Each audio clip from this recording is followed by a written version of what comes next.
Richard. Oh, wow. Keep my wife's name out your mouth. Wow, dude. Yes. It was a G.I. Jane jump. Keep my wife's name out your mouth. I'm going to, okay? Right, so what Will was referring to is just moments before this, Chris Rock made a joke about Jada's hair. But she has a shaved head, he makes a G.I. Jane shaved head joke. But as you may not have known before this, and maybe I don't know if Chris Rock knew about this, she actually has a shaved head because she has an autoimmune disorder and that can cause hair loss and balding, and so she decided just to shave it off. So, notably today you had TMZ putting out a different report saying according to a close source, Chris Rock hasn't spoken to Will Smith, also saying he didn't know Jada had alopecia. So essentially saying he just thought, she shaved her head, reminded him of G.I. Jane. I don't give two craps what people feel about this bald head of mine, because guess what? I love it. You get me that mad. I had to walk up on a stage and slap you. When I walk back off the stage, I'm not going to sit down. I go on. I'm telling my wife, let's leave. Yeah. You understand what I'm saying? Nah, dog, that had to be staged. I do not think that Will Smith has ever... I've never seen Will Smith do anything that was best actor worthy. Hey, welcome back. It's the Alternative Perspectives podcast. I am Naldo. Jude. Yeah. As usual. Yeah, we're doing it again another week. And remember, you could look for us on any one of our podcasting platforms. Look for the app 868. The app 868. Will Smith sharing slaps. Mm-hmm. But before we jump into that, we're going to talk about our one time. But before we get into that, just rest in peace. Going out to Dexter Black Stewart. Condolences to the family as well. Well, we should mention for those who may be unaware who Blacks is. Blacks is a soca entertainer. He's a artist. Very he's well respected in the industry. One of the things you'll always hear people say is he don't sing shit. Mm-hmm. He may never have hit the heights that some people feel he deserved, or he and all might have felt he deserved. Winning Soca Monarch or winning a road match or whatever. But consistency. He was known for that. He was known as an all-round entertainer, a fellow who could entertain you both with his vocals, and then he's a kind of stand-up comedian too. So he was well renowned for his ability to entertain, and his consistency as a soca artist. So Blacks, R.I.P. Yeah, man. I go and sit with the Angels with Kitchen and they. But I mean, in this situation, we switching gears. This person didn't die, but may have suffered some embarrassment, according to what people are saying. Yes, which is Chris Rock. So for people who don't know, insert clip here. Oh, wow! Will Smith just smacked the shit out of me. People who don't know, I don't think there's anybody who don't know by now. This story has been all over the place. Well, true. Yeah.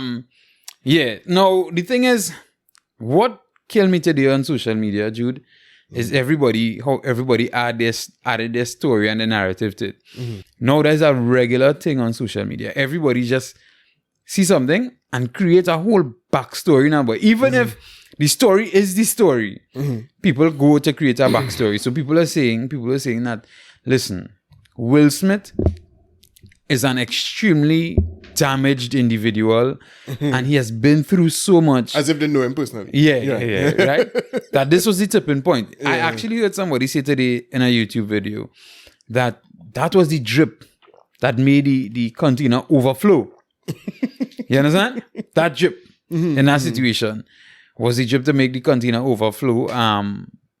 People say, some people would have also said that he was laughing when the joke was made, and is Jada hit him the eye. Her reaction, and she hit him the eye. You going to let him talk to me like that? Right. I don't give two craps what people feel about this bald head of mine, because guess what? I love it.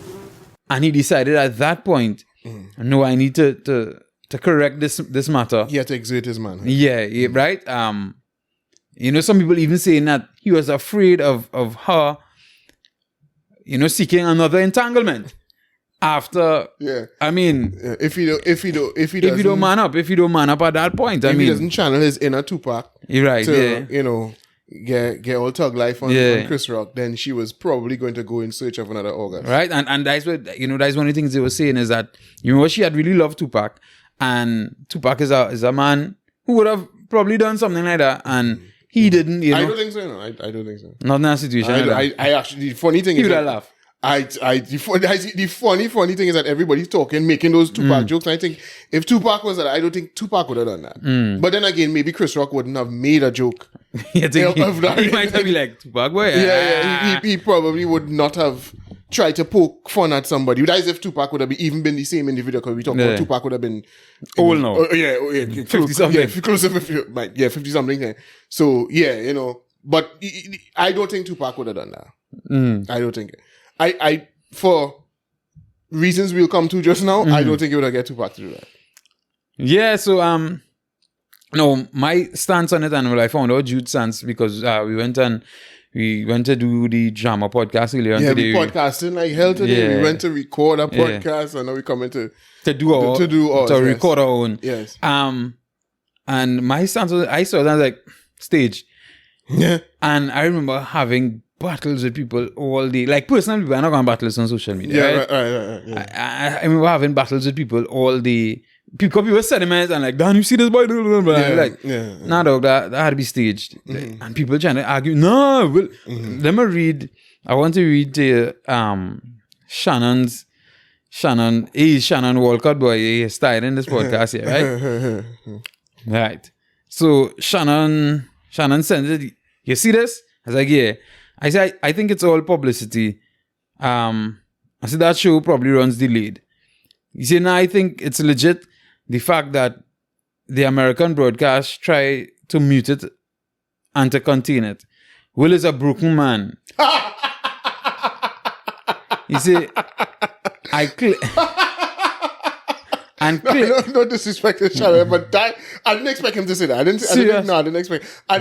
Okay, go ahead. Finish. Right, and he said, and clearly that personal insult and brokenness got the best of him. Wow. Why I laugh is because like you were pointing out before, people put their own.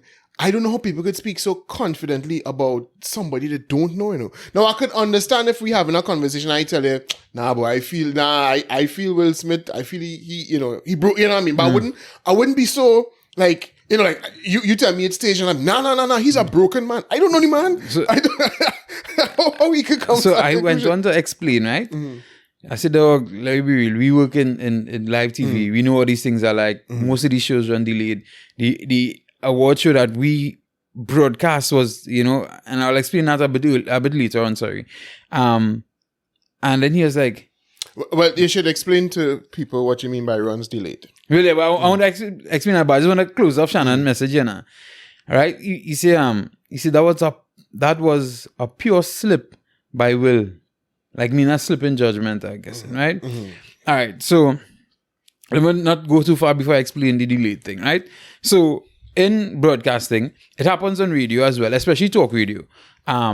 What they do is they have a delayed system for radio, and you could do it in live TV as well, where, let's say I am speaking now, you're going to hear this 5 seconds, 10 seconds, sometimes an hour later, just in case anything happens and we need to cut out a piece. You understand? So it's still kind of live because it's not recorded and packaged, right? So you call that delayed live. Whereas it have recorded stuff, it's recorded, packaged, and then aired. So those things, I remember we were doing one, I think it was the BT Awards. I think it was. And we were seeing the live feed and we were seeing the delayed feed, right? And we were supposed to use the delayed feed. And the point of us using the point of them sending us the live feed is so that we would have known where the commercial breaks were coming, so we could now put in local commercials and not run the American commercials or whatever they're doing, right? Yeah. So we were seeing the both feeds. So that's how I know for sure these things have that option, right? And especially remember, these things are carried on network TV in the US, and there are very strict rules about content. And remember, these are events that tend to have unexpected situations. Because take some place. people try to make their names in Yeah, these things. right, They exactly. know it have eyes. Right. It come like, let me just break Well, down for the thing people. is, I don't think the Oscars had many eyes. Well, yeah, Right, true. So we'll get to that. Yeah. It come like, and you're a football fan, you know that people would run on to the field and With ads on the back. Sometimes they run naked on a body with a banner Right. with a website that they want to promote. Well, they stopped doing it now because the broadcasters have learned how to deal. right. And with so it, somebody, and which takes me to the next point. From the time a man run on the field with some bacchanal, all the cameramen know come off of them or that person. Don't give them any kind of spotlight with all that kind of negativity, right? They know that. So like even just the other day, a man went and tie shop himself to a post just like about 2 or 3 weeks back. Oh, okay. Right? A football game? Yeah, a football game. Okay. A man tie shop himself to a goal post. And me, who I'm working kind of in the background, right? And I was like, what is going on? Like, Yeah, I you couldn't can't even tell. see. You can't tell. I Yeah. couldn't Yeah, tell you what can't was tell. happening, Yeah, right? yeah. And you know, they're just giving you the comment is just giving you a vague thing. Yeah. Because the instruction is don't give them too much attention. don't give them too much attention, right? So when I saw what happened in this situation, I was like, yo, anybody in broadcasting for any amount of time would know, hey, let me ease off for this for plenty different reasons, right? Especially the cursing part, the camera actually went to Will. You understand what I'm saying? Yeah. To hear him see what he had to say. Twice. Yeah, twice. Yeah. You understand what I'm saying? And as I said here before, what you would hear most people say in response to that is that maybe the broadcasters let it run for ratings purposes, right? Maybe could have been. Listen, TV in general is struggling. Things like the Oscars has lost so much relevance, right? And that would impact on the broadcasters themselves. Because remember, they want to get ads. They want to get the more eyes you have, the more money so you it's make. not just the organizers of the Oscars that would be benefit if the ratings, the interest grows. The TV stations. So the broadcasters, they may also be, they would be motivated to say, well, all right, maybe you could say they let the slap run, right? The costing, you might say, well, they had to pay a fine for that. But where's a fine? Where's that if they had to pay a 10,000 US or whatever? Because, it's somebody sitting there saying, no, leave it, let it run. There's good TV. So they will say that that part might have been orchestrated, or they may have made a decision to let it run. But what Will Smith did was not orchestrated. So yes, the stations could have stopped it, but they didn't. But it could, because they want ratings. But what happened on that stage? It looked too raw. The emotion was too raw for that to be staged. That's what they will say. That would be I have my response to that, but you go ahead. Yeah. So, and the thing is, I think first of all, the person who is in charge of ratings, I don't think that person is necessarily the person who gets to make the decision quickly with the cameraman and whatever in a situation like that. Situation had to take place a bit longer. No, the director who is in charge of the broadcast, he would make the decision, and it would be within his interest. But remember you see, as you say, because the director of the Oscars, that might be quite different to. The director for the Oscars might be different to people in ABC or CBS or whoever. That's what I'm saying. And then the next thing is, if I have a TV station that the costing going to come across on, then I would me being a master control operator, right? For plenty of years of my life, working, I'm the person who would receive a signal and then put it back out to you. So if I am doing this and the slap take place, I would be in shock as a master control operator.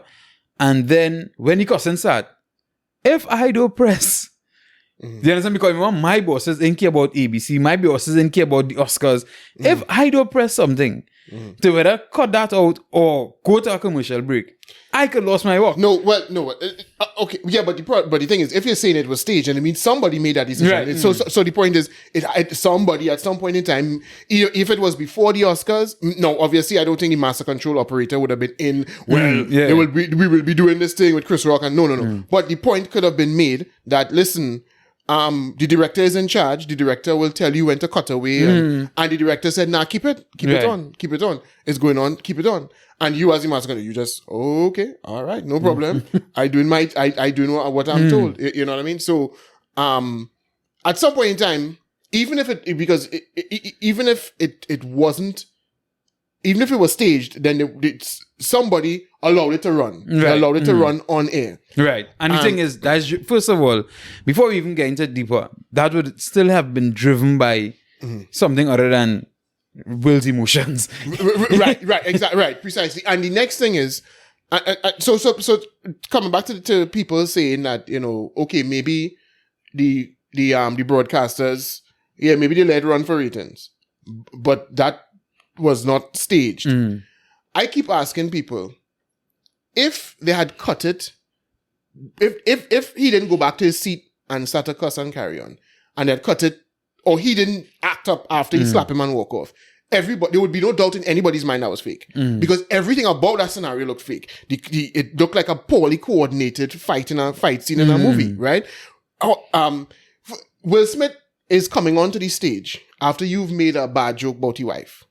You adopt no defensive posture. He's not supposed to be on the stage, I assume. Right. And the thing is, people will tell you, well, he thought Will Smith was coming to tell him something. No, but why would you... That's the excuse they will say for why he presented his face, right? He went down like this because, he thought Will Smith was coming to say something. But Will Smith is not supposed to be coming to say something on the night. He wasn't supposed to be on the stage. You just made a bad joke about his wife and he's coming up on the stage and you don't even seem at all perplexed. You don't even seem like, whoa, even if he has to make a joke about it, like, hey, Will, I was just joking and stuff. He adopted no defensive posture. No, he wasn't even curious as to what Will Smith was coming up on the stage for. He didn't appear to be shocked by Will Smith walking up on the stage. So once again, the thing is, when it have plenty parts in a machine, like what we were talking about just now, I think it's not always easy to stop or to make sure certain things happen, because you don't feel those stages have stage managers that have security. But nobody would stop Will Smith from going on the stage. Let's be real. In a situation like that we're talking about. In a situation like that. Where you feel it could be confrontational. No. But I mean, the thing is, and this is the other weird thing, there was no interaction before he got on the stage. Right. Now, what you could say is probably if they were making, like if they had an altercation, like he was heckling him, like Chris Rock made the joke and Will Smith started to like tell him from... in his seat, hey, nah, boy, don't be on that shit. And they had like a back and forth. Then when he was getting up to get on the stage, you might have seen a security like, hey. No, but my thing is, you didn't see a security. You walk up on the stage, slap him, walk back up, and no security. At any point in time. At any point, whether it be to escort him off the stage to make sure Chris Rock anytime a jump kick. Yeah, exactly. You didn't see no security. Nobody reacted. No, he hit him and slap, and nobody reacted. Nobody ran onto the stage like, even obviously going to manhandle Will Smith, but nobody run on the stage like, whoa, what's going on here? You know what I mean? Not neither. Come on, dog. And number two, if it is, there's so many numbers, but if it is that you are, he was moved to get so emotional, he would not say something to Chris Rock first. Yeah. He and Chris Rock are friends. He wouldn't have indicated to Chris Rock like, nah, not tonight or not that or them fellas and don't get it twisted. These fellas and little ghetto rappers who just get vexed with each other and just chip off, right? Little baby and run up on a stage and that's not that. These fellas who would, first of all, they're in a particular rank of black people. If you understand what I'm saying, they are the rank of extremely successful. So these fellas is not class on a different level. You understand what I'm saying? Exactly. These not no little rapper boy who now come up and these are the source awards. Yeah, you understand what I'm saying? We talking about two people who would have knocked glass on many occasions and would have reach up and like, nah, dog, you're overdoing it. And most times, even if a man have an issue like that, this Will Smith, dog, why people trying to treat Will Smith like he's a little boy, like a little 19-year-old who can't control himself. Right? If he had an issue with that, to call Chris Rock or after the show, yo, Chris. And I mean, what they would try to imply is that the emotions took him over now. But my thing is, this is not, he wasn't dealing with a stranger. It wasn't like a paparazzi heckling him. This is a guy he knows doing a job that he knows, first of all, when you sit down here is heckle. You know, I think, sorry to cut you, but I think real Trinidadians do know that. When you go to a comedy club in the United States, a comedian will roast the shit out of you. You try not to sit down in the front where they can see you, because when they run out, especially if they're starting to run out of material, they'll pick on the people in the front. And listen, it doesn't matter if you're bald-headed, if you're a bald-headed woman and it's because of cancer. It doesn't matter if you're in a wheelchair. Listen, if you're overweight, they will roast you. I think a lot of Trinidadians do know that. So they kind of know you to expect. And it's happening all the time. In all the award shows, right? A joke is going to be made. And it's not like if Chris Rock was picking on him or picking on his wife all night long, and you're trying to show Chris like, nah, dog, don't be on that, not tonight. He just made one joke, and dog, that could have happened in a club in Harlem with gangsters, and the man would not run up on the stage and cuff you immediately. You understand what I'm saying? The man would have started by saying, hey, and cuss you, and you know, and they'd have had an altercation. He'd have started to be like, hey, not me, dog, nah, kill that joke thing, before you run up on the stage and cuff you in your face. And that would have been a gangster in a ratty nightclub in Harlem. You trying to tell me at the Oscars he got so overwhelmed by his emotions that he couldn't control himself and at least start an argument before he went on the stage? I tell him, people, Will Smith, I'm pretty sure Will Smith might be walking somewhere. He might have had his bodyguard, don't get me wrong. And people would have been telling him things about the entanglement or telling him different things, right? And he didn't lose it then. You know what I'm saying? Yeah. But I go and lose it when I know it have at least 2 million views, or I don't know how much the Oscars have now. I don't know. But I know the Oscars thinking they will have more next year. Exactly. So I'm like, yo. And all the entanglement and horn and all kind of thing. People is called Will Abati man, all kind of all kind of name they say about Will. You think making a joke about his wife being in G.I. Jane because she have a bald head now. Yeah. Make it laughing at the fact that his wife making a joke about his wife's bald head. And the thing is, not everybody knows that she has alopecia, because I only found out today, to be honest. I only found out today. Right? Apparently she was talking about it on the red table a while now, however. Which is why I feel the freedom today. I don't give two craps what people feel about this bald head of mine, because guess what? I love it. But you think Chris Rock is an avid viewer of red table? You understand? So if you watch him outside, remember a friggin' table? Yeah, so meaning watching them on. You understand? Yeah. So and then you reach to the obvious now, which is how coordinated and stupid it looked, and how the type of slap you hit the man, and how as I say, how coordinated the action looked. And Chris Rock barely stumbled, right? Yeah. He looked like if he was like his head just knocked back, and he's going to adopt the same position, but he had to like, all right, let me stumble a little bit, like if he hit me. And again, why would Chris Rock not at least be more shocked? Yeah. Because none of us saw that coming. I wasn't watching it, of course, but I don't think anybody who was watching it saw that coming. You know what I mean? It's not like, as I say, it's not like he made a joke where he feel like, nah, boy, I feel like I went above and beyond there. So he should have been shocked that Will Smith reacted that way. He shouldn't have expected Will Smith. So, and people try, you know, he's a professional. He stayed not in character, but he stayed focused on hosting the show. But you'd have still been like, wow, when Dan, if somebody you know pretty well hit your slap, of a joke you make, you being a comedian, right? You'll be like, Dan, where's that one, boy? Yeah. You'll be like, where's that one, us? Yeah, he might say that like that. But he would have been more shocked. Yeah. Chris Rock got his slap and continued smiling. And that's the other thing. When you see all the pictures of Will Smith, Will Smith has a smile on his face when he started walking off the stage. He had a very pleasant look on his face. And Chris Rock had a smile on his face when he reacted after he straightened up. He had a smile on his face too. What part of that looked like that was a real altercation between two? And as I say, if it had stopped then, I think that would have been, everybody would have known it was a joke. But the only thing that has because the crowd was laughing. When he gets slapped, the crowd was laughing. Right. When Chris Rock said, I got shit out, smacked out of me by whoever. Right? The crowd was laughing then too. Because it looked staged. You know what I mean? It's just when Will started cuss. Yeah. You know, then it looked like real, and everybody. Then people was like, whoa. as the awkwardness of the reaction and the silence in the crowd that now has everybody thinking, oh, that was real. But he's an actor. It was, and the man went in to character to speak that way. The man spoke like, you know, the way it is. Oh, Yeah, like Mike Lowry. like Mike Lowry now, boy. Bad Boys now, boy. Good man. Yeah. And I like, oh, that seems like a real. I seen out a bad boy. You understand what I'm saying? So out of character for his actual, his personality and all that. But I mean, here we go talking like we know him. So to be fair, I don't know the man, so maybe that's how he's talking all the time. But when he vexed, but it seemed very, very, very, very contrived, and just happened to happen on the night that Will Smith wins Best Actor. And go ahead. Yeah, and he won Best Actor, and then come and give you a story while he accepting his speech is kind of entitled with why he slapped. No, I know. And then imagine that he just trip off supposedly on stage, and he's allowed to give a 6-minute speech uninterrupted. Nobody's now afraid of what he's going to do or say now that he's on the stage. Right. You know what I mean? First of all, you're going on that.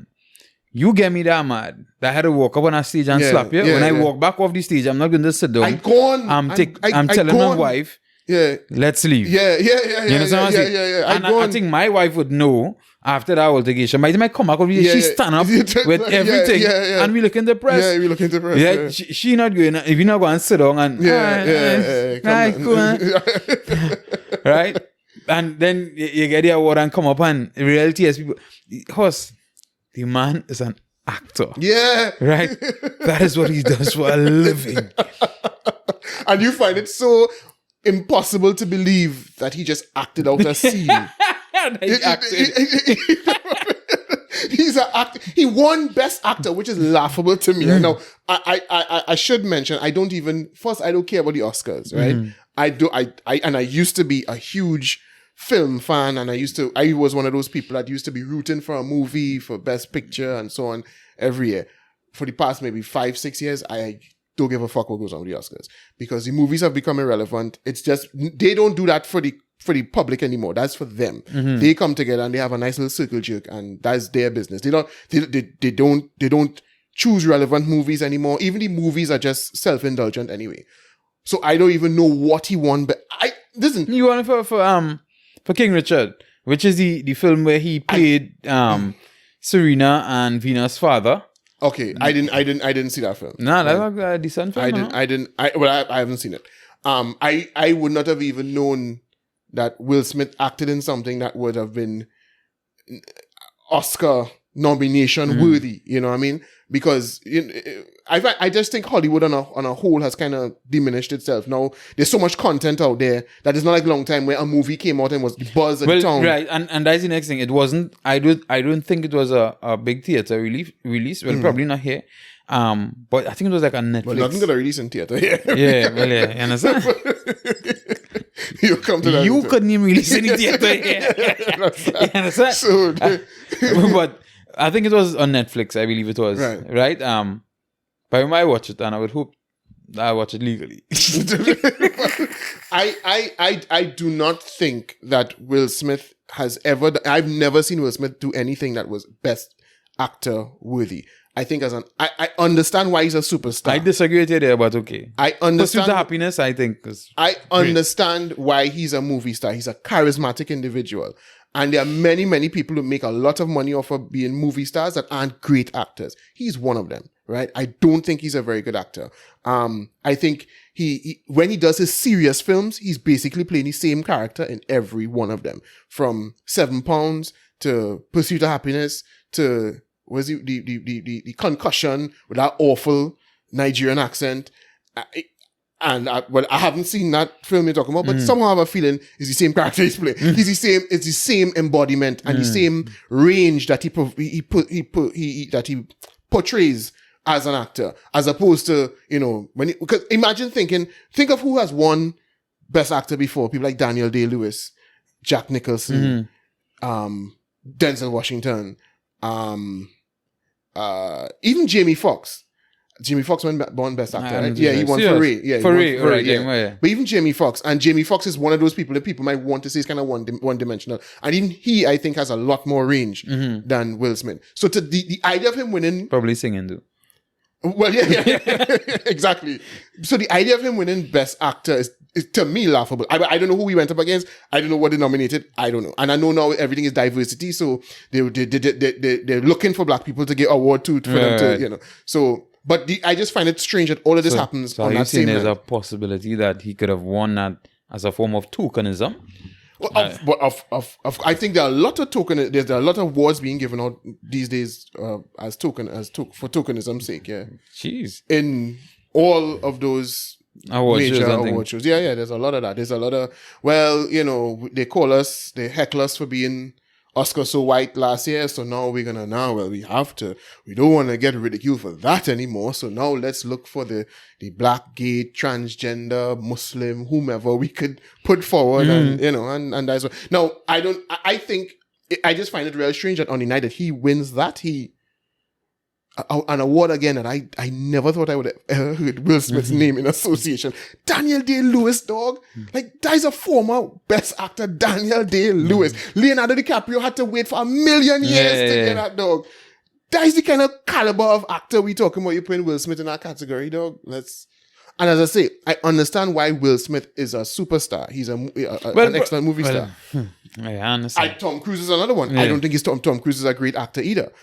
But he has charisma and he's made for blockbusters and that kind of thing. But the actual technical ability in acting, I don't think Will Smith belongs in a category with Daniel Day-Lewis. You know what I mean? So I don't look so deep into it now, boy. I just think I just find it strange that he ends up winning on that same night.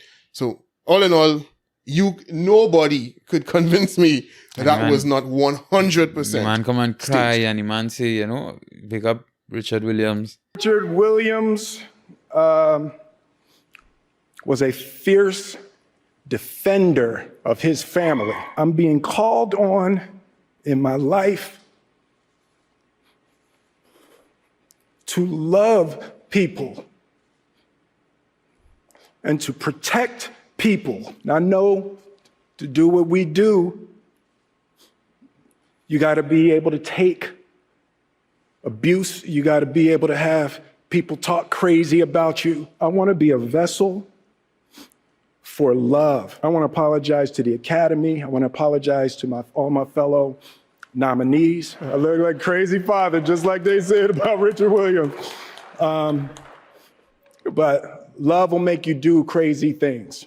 You know, a man who would have done anything for his family. Yeah. And the love of his family. See, people don't know what we go through. You understand? We having to, you know, people tell us all kind of things and say all kind of things to us. And when we keep that smile on, but... Yeah. Were you talking about black people? No, I think you're talking about as celebrities, you know? Oh, serious? Yeah. I didn't watch the speech, as I said. I think you're trying to put it across that, you know, as celebrities, people, and they lose it sometimes, you know? Oh, that's what he said? He didn't say we lose it, but, you know, he say, you know, sometimes we had to take it. Okay. So he justified his... More or less, he sort of went to justify his actions. Yeah, and and then, so now, obviously, you have the woke monsters and them. So everybody's like, nah, Chris Rock real wrong. Chris Rock real wrong for making a joke about the woman. That's what comedians do. And that's what they do at those award shows all the time. Yeah. All the time. And I mean, they could say, if you have a problem with that, then Ricky Gervais is you can't be anywhere near an award show hosted by him. That's you, white dude. The British guy that that hosted the Golden Globes for so many years and really, really roast people. You know what I mean? I hear people saying that, and people say, well, he just roast people, nobody will walk up and slap him or well, I don't think you could put Ricky Gervais up to that. Because one thing somebody kept asking me is why would Chris Rock put himself up to that? Well, if it was staged, like why would he put himself through that embarrassment? Well, first of all, lots of reasons. Number one, money. You know what I mean? Chris Rock can really pop in right now. Exactly. You know, you think that these people are above certain things. But who knows, Chris Rock, when was the last time you saw Chris Rock get a major booking? And I was just, it's funny, last year, I was watching some podcast, and people were talking about he's giving the impression that like when Chris Rock appears in comedy clubs now, he's not received the same way, So everybody had to pay their dues, to be regarded. Yeah, and I mean, I ain't trying to go too far, but yeah, remember the kind of comedy Chris Rock and them used to put out, the kind of jokes they used to tell, would be considered very, very, very off right now, or very too offensive. Yeah, too offensive, and obviously PC culture wouldn't accept it. So I guess it's very understandable, because now he had to come and change his whole style. Because he's not a young comedian who now coming and hitting little clubs and whatever. He say anything a little too off. He can sign off in no time. So I think it's very easy to get him involved in that. Like, I need... and think about it. He would be more or less, or he's supposed to be more or less the victim in it. Right. You understand what I'm saying? But I mean, there's a degree of embarrassment, because now you would forever be known as the man Will Smith. But as a comedian, you could spin that. You could make jokes on that. No, I know. But people would say to he's a big star. He got real money. If you were organizing the Oscars and you came and told me, here, I want to try to do this thing, you would think somebody like you was like, nah, fuck that, you can't make me do that for me. You ship it out. If it was a young upcoming comedian, they might be more willing to put himself through that than him. But I think it's completely different. I think now he's seeing his star fading. But I kind of disagree with you on that point. And I think you're gonna see Will Smith and Chris Rock in a movie soon. That might happen. Yeah. But let me tell you why I disagree with that point. I think with a younger comedian taking the bribe to do it, or not bribe, but taking a payment to do that, right? Their career could probably fall off completely after something like that. Now, you disrespect Will Smith's wife, blah, blah, blah. You understand? But somebody with a little more status, it might be embarrassing, right? Because remember, you kind of know what it's going to be already. It might be kind of embarrassing, but your career, your name already big. So if you just need to do something to spin it from here, to take it and spin it from here. Well, true, but what I'm saying is you would be more motivated. You would think that somebody who's established would be less motivated to take the embarrassment, because they are who they are. Like, I am who I am. You come and ask me to get involved in your gimmick. Fuck that, I'm not doing that. You know what I mean? But a younger person who's looking to get on might be more willing to make that, to take that risk, because you know what, I trying to get out there. So if the academy come and ask me to do this, I must get bookings. You know what I mean? I must get booked for some sort of movies now. You know what I mean? I must get my name number one will be calling once again. Well, be calling, and then I'll be in Hollywood's good graces. So well, they're hoping, right? That's what you're hoping. But I think you're going to see a big deal made about you sent me the apology already. Yeah. Right? The apology is being made by both sides. No, the thing is, I real not in agreement with the apology either, Jude, because from whom? From Chris Rock. Okay. Right? He said, as a comedian, it can be difficult to understand which lines are to be crossed and which ones aren't. Last night I crossed that line that I shouldn't have and paid the enormous price of my reputation as a renowned comedian, right? I have a problem with that, because real comedians who have been doing this for a while, they say, I mean, the thing is, you're never out there to try to offend.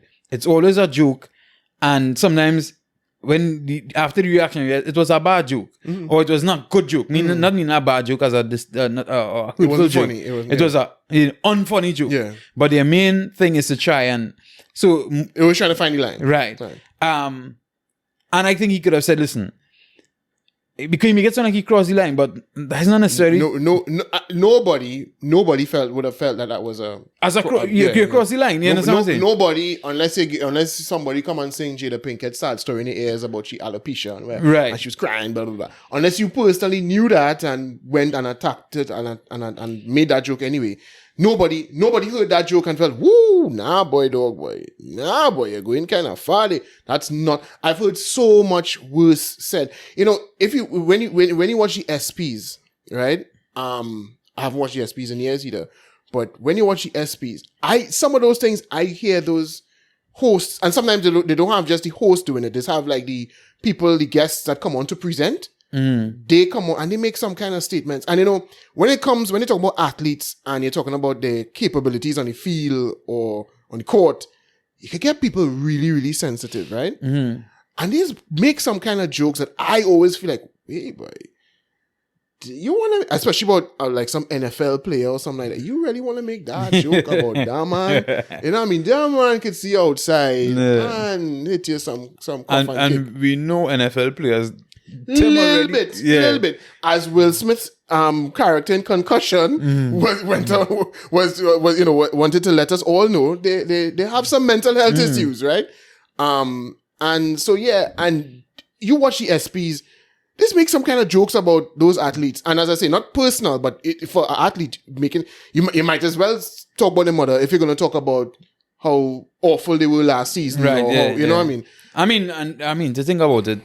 That could get kind of much worse now because they could think that what you're saying could probably hamper my next negotiation. Exactly. Bad jokes about athletes. And just the other day, I don't want to get too off topic, but Patrick Beverley was given an interview and he was talking about how Russell Westbrook, Patrick Beverley is a basketball player, plays for the Timberwolves now.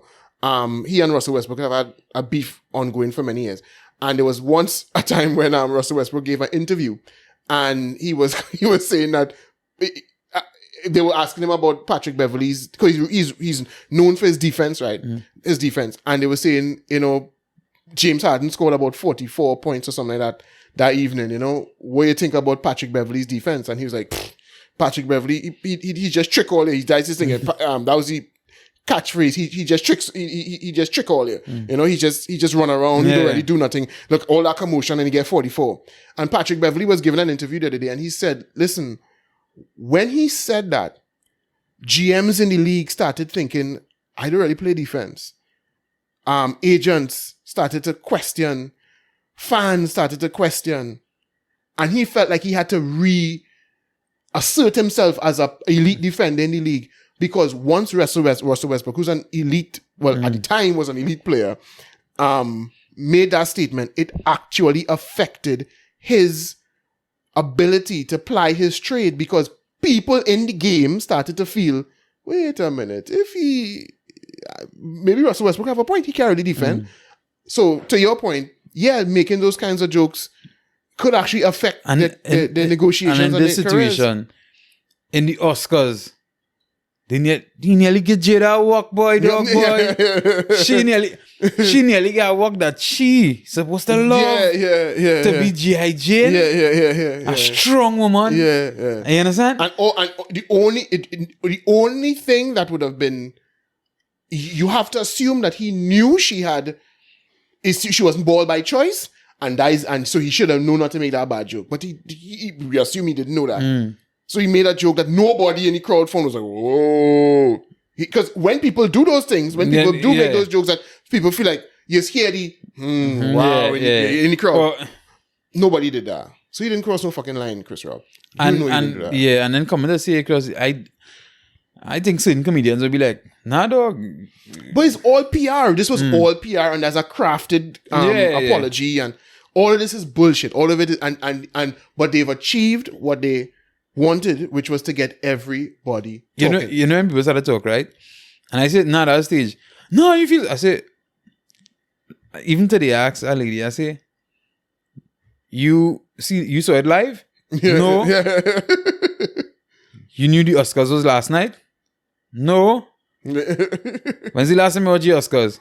I don't know. I probably never watch it. So we're talking about it now, and That's why they would stage it. All right. That's why they would stage it.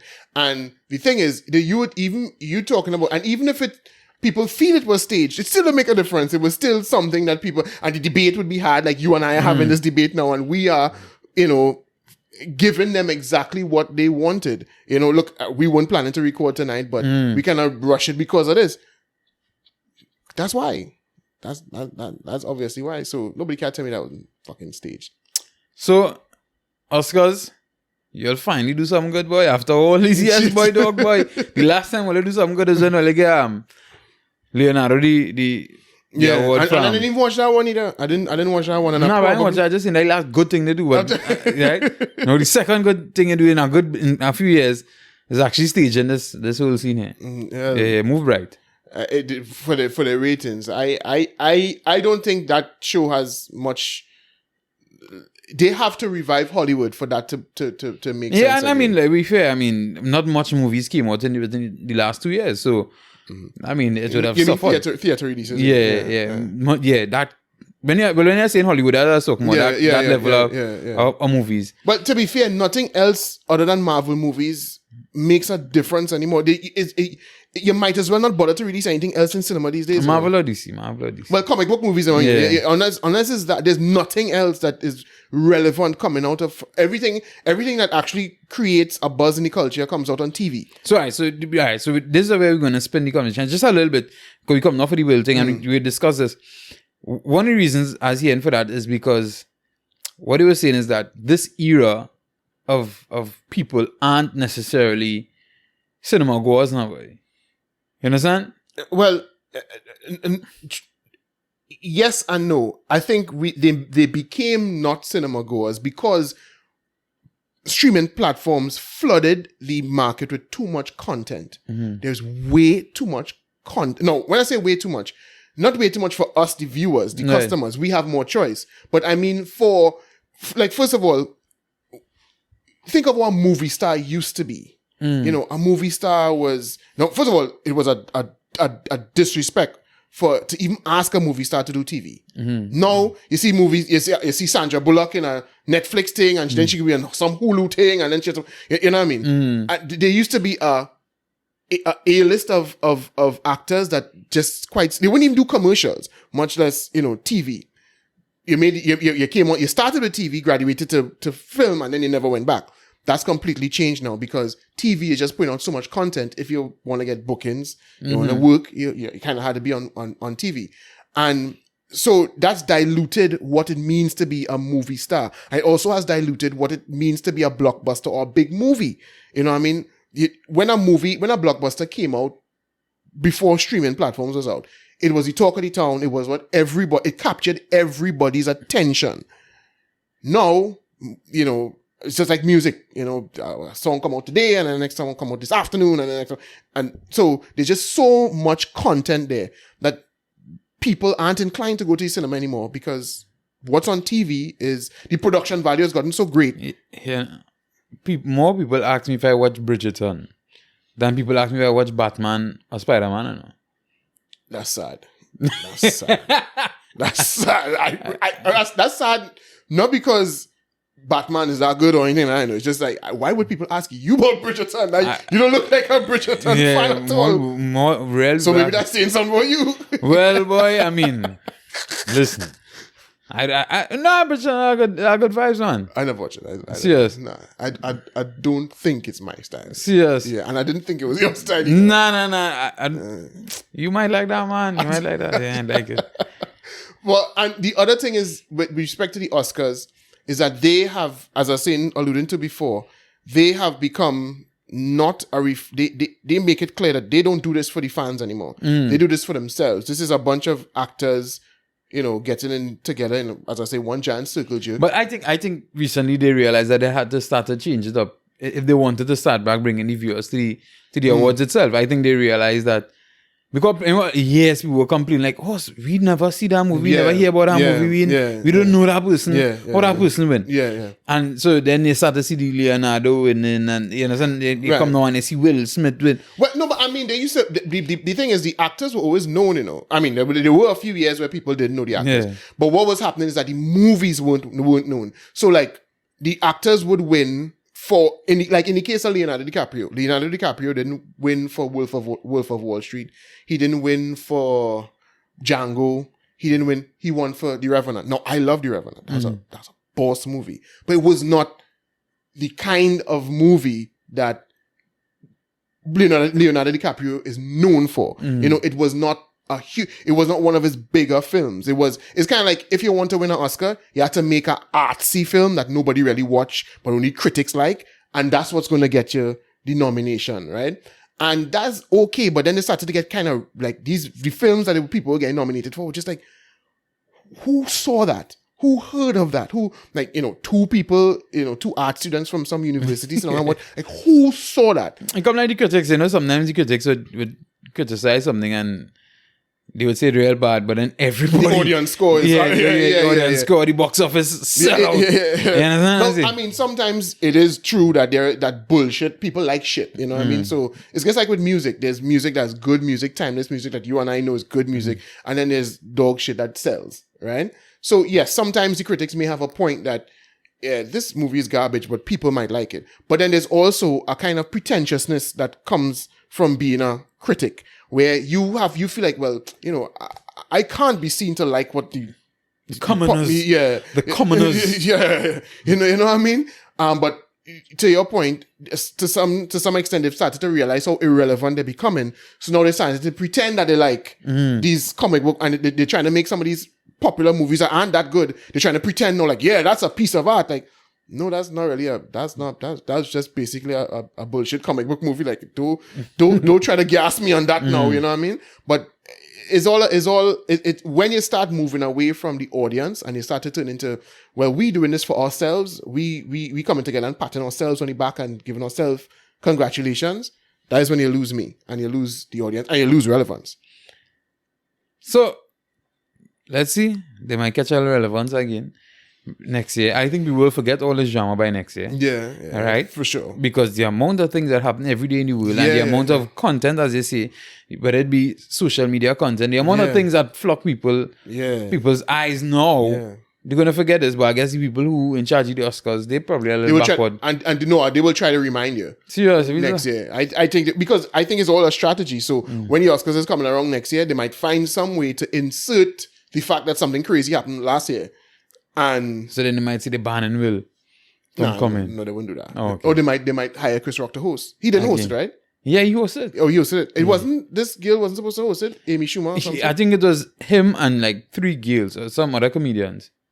Oh, I thought Amy Schumer was hired to host it herself. Okay.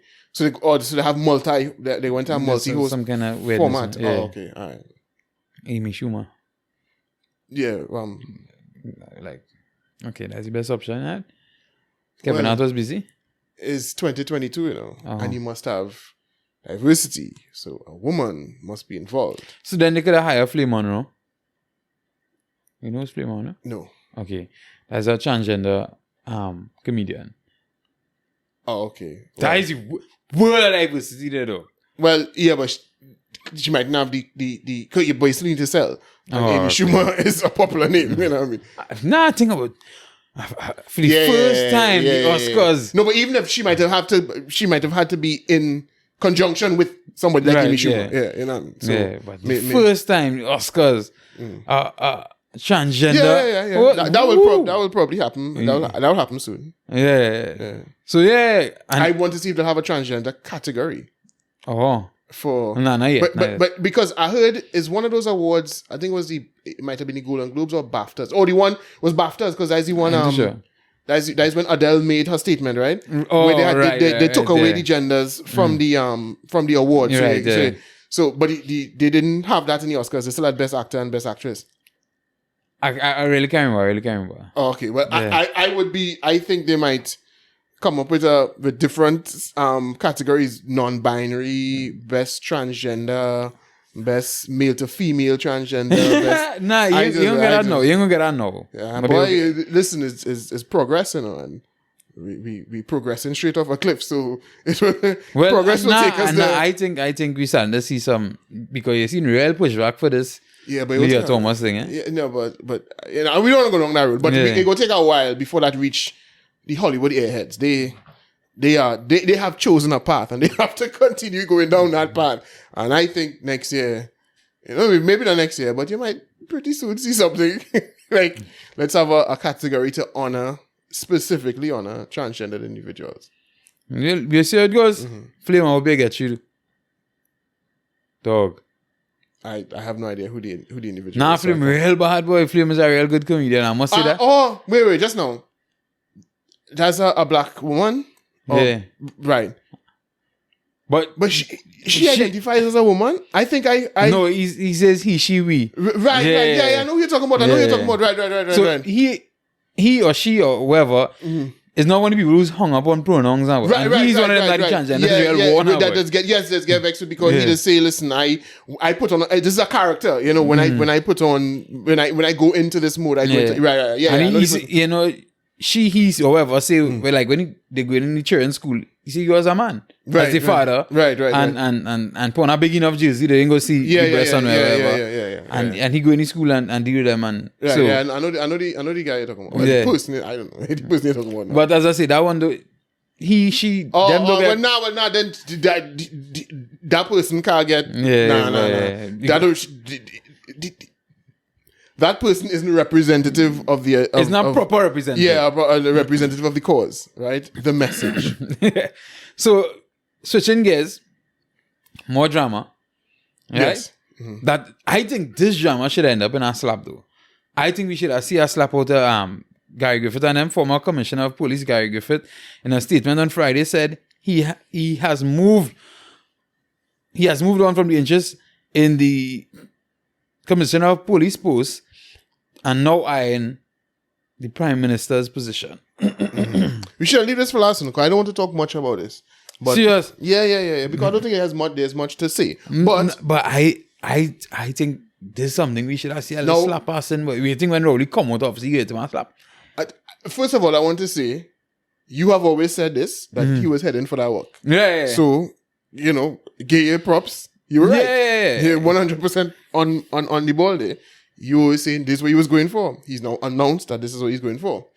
In terms of a slap, no, I don't think. I don't think a slap would pass between two of them. Two of them. But all right, so looking at this a little more seriously, I think it was something he wanted to go for. I thought he should have made the move or made this announcement much earlier, when all the drama was now playing off, and I think he should have pressured and you know, put an imprint on people.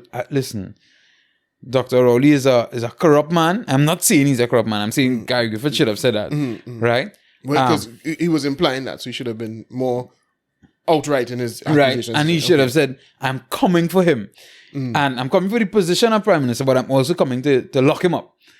Right? I mean, this is while he was the police commissioner. No. When he now came out, as I say, when he now came out and all the drama was going on, I think, and people was like, no, bring back Gary. That's the best thing to happen. To lock him up. No, he would have gone. He would have just said that he's going for the position of as Prime Minister to then be able to lock him up. And to then be able to lock him up. And after accusing Dr. Rowley of chasing his political opponents. Yeah. So but I know, you know, Trinidadians didn't see all that. Yeah. But I think had he said that in that position, people are cheering on, especially then people are going through what they was going through with COVID and all the bacchanal and feeling like this man's suffering, boy. Yeah, but I could vote for Gary, boy. People are yeah. But I think it will not make a difference by the time the election come around. It's when there's lots of things. Who he going to align himself with? What party? If he's going to form a new party, waste of time. All the thing is, if he had started that then, and then he start to pull it together after now, boy. Because if you come to try to pull it together now, I think now, boy, you kind of lose the momentum. Right. He lost the momentum. Well, maybe you're trying to see if you get the commissioner work first. Maybe all of this is driven by unemployment. He has to pay a timer. He has to pay a time to think. You understand? It's driven by unemployment. You know what I mean? Or is it that way boy dog work? I realize I can't get that work now, boy. And so now you're looking for next one. Right? And then the thing is, here's the next thing. Now you're going, because that work, you can't get that work be some popularity. You had to get that work be some right. Yeah. You know, he thought he could have gotten it, not true based on popular, but he thought that by being a popular guy, he could put enough pressure on people that they would feel, nah, boy, we can't not give him the work. Right. But it's kind of been made clear now that no, dog, they're making sure that you ain't getting this work. Right. Yeah. So now he say, hey, let me go on more Baton McCrease. As a popularity banter. Right. As a PR princess. Yeah. So let me use that. Wow. You call him a princess there, right? Yeah, I mean, you could have called him a PR prince. All right, or sorry. the PR king. You went princess, boy. Yeah. When the man offload on you, Gary, I didn't say that. I mean, I didn't say that because you know the man. He has given out liberties, you know. I have a mouth too wide, dog. Why I could say I had to say too wide, and I get. Hey, listen. Well, I just put it like. Anyhow. Yeah, let's put it like. Yeah, next thing you see, man, end up the prime minister and is blacklisted. Can't get no AGC house. Can't, you understand what I'm saying? All kind of wicked No man government thing. contract for you. No box stream. Yeah, boy. No box stream. You understand? So, but yeah, so I think he decided to run in a race where he thinks he could win. Popularity. Yeah, well, and I also think he senses that there might the prime minister might have a little the PNM, not necessarily the prime minister, but the PNM in general might be facing a little bit of a challenge, because not from the opposition, but they are governing at a hard point in time. A point in time is hard to govern, and they're not doing a good job of it. So, and he senses that, and he thinks that, like Tobago, all the people really want is a viable alternative, and he thinks he could present it. Right. So I guess that is where the conversation would lead to next. Yeah. Do you think he will go to a whole new party? Because remember, he and his wife was trying to do something. What they call it? Third force. Yeah. Right. I don't know if it probably still exists. Maybe gonna reignite it, or I don't know. Listen. If I was to ever compete, and the little bit of marketing experience I have, I would never call myself the third. I understand why you say the third force other than the first two, but then I could be real aligned with being third place somewhere. Staying in third place. You understand what I'm saying? And that's a joke people will always make. People like Rowley will crush you with that name, dog. If they think you're standard, you know. Yeah. You understand what I'm saying? Yeah. They will crush you. I mean, at the end of the day, I don't think I get what you're saying, but I don't think all those antics will really matter if you put together a cast of individuals that could command respect amongst the electorate. And I don't think that's possible either. Let me tell you why. I think, and I could be totally wrong, but I think in Trinidad and Tobago, we just real vote for party and the leader of the party. We just hardly ever vote for MPs. No. But they're not voting for the MPs. You know, when I say put together a respectable individuals, I don't mean respectable meaning people regard them as competent. And, no. I mean seasoned politicians, people who could pull a crowd. So then you had to go and bring people. Yes. You know, I'm not talking about bringing a new caster. Putting together some. Yeah, well, no. Yourself. What do you mean? Where are you going and get seasoned politicians? It's like COP. Well, right. No, but the point I'm making is that when I say bring the people he brings on, I don't mean necessarily people who, really people known for good leadership and no. I'm talking about people who have a name and respected in politics. So wait up that still. No, but listen, okay, if he could pull in somebody untainted members of the UNC, if he could bring back people with political clout like the Pandays or some of the old COP people that will not run out of tongue. But this all right, so I'm not saying listen, I don't mean that it is going to be easy for him to do, but what I'm saying is that's what he has to do in order to get anywhere in a general election coming anytime soon. So you don't think he can't go out there and start some and say we want to put a new face on politics and bring activists forward and young people with no, ain't going away. He needs when I say respected politicians, I mean politicians who have clout. Yeah, I know, but that's what I'm saying. I can't because like Jack Warner's. I'm not saying Jack Warner himself, but people like Jack Warner. Right. Yes, that's the people you have to surround yourself with. Right. Yes. So all right. So you add Jack Warner to the cabal. Or like we just say cabal, right? Yeah. So let me just try and see if we could make up. Obviously, we're not going to try to take time to make up 41, right? Mm-hmm. So let me see. You pull in Jack. You pull in Makila. Mm-hmm. He pulled Vassant. All right, Vassant is a good option as well. You think Fuad, boy? Or you think he too tainted? No, I don't think he too tainted. No. All right, so Fuad. Fuad on social media, just like you and saying people daily on Facebook. Right?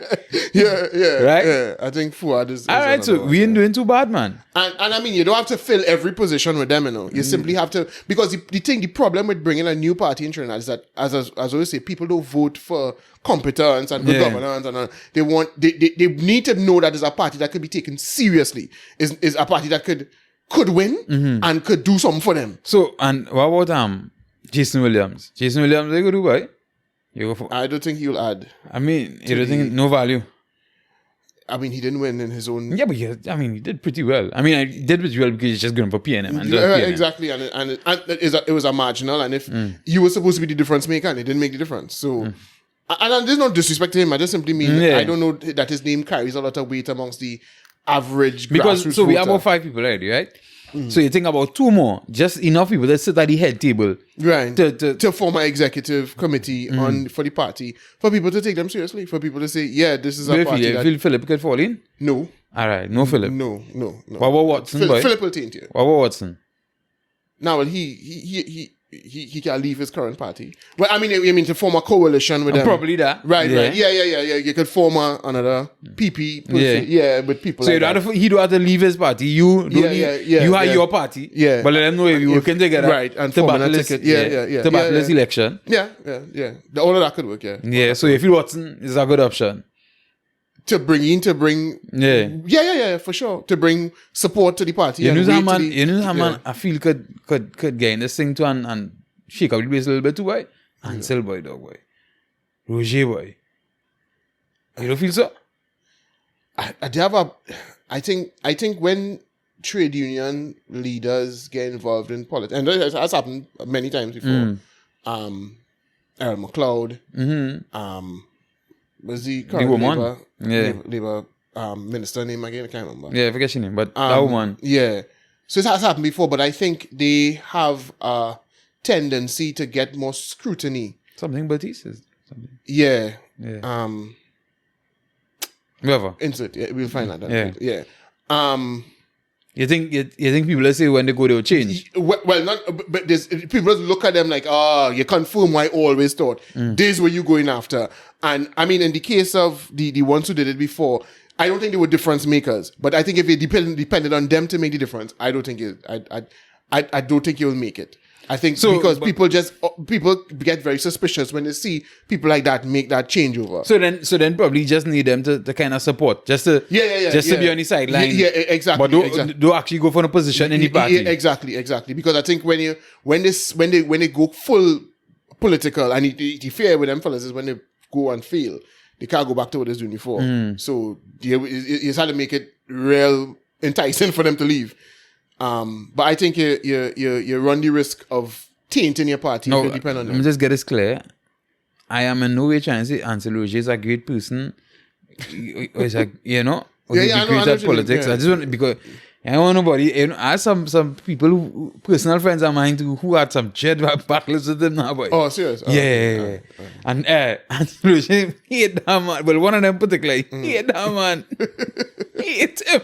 You understand? Yeah. To the core, right? So, I value that friendship more than Ansel Roger, and I don't know Ansel Roger. You know some man can run in the two boy? Rondell boy. Rondell Fields, yeah. I mean, I don't think you make big inroads in terms of.